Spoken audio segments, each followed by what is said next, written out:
Hey guys, in this video, I'm going to show you how to fix YouTube Kids app not working on iPad. So first of all, you need to make sure you're running the latest version of the app. Open up App Store on your device, and then tap on this search icon in the bottom right corner. Then search for the YouTube Kids app, and if you see this update button right next to the app name, simply tap on it to make sure you're running the latest version of the app.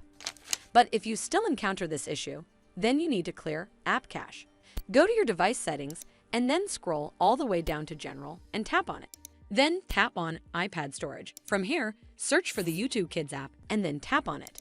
Once you're on this screen, you need to tap on Offload app. Tap again to confirm. It'll take a bit for processing, and then a Reinstall button will show up. Simply tap on it to reinstall the app. This should fix the issue, but if it doesn't, then you need to completely reinstall the app. Follow the on-screen instructions to navigate all the way to the app page. Once you're on this screen, tap on Delete App to uninstall the app from your device. Once uninstalled, you need to open up App Store and then search for the YouTube Kids app right over here in the search bar. And then click on this Get button to install it back on your device. Well, that's how you fix YouTube Kids app not working on iPad. I hope you found this video helpful, and if you did, make sure you give it a thumbs up to see more videos like this, and don't forget to hit that subscribe button. We'll see you in the next one.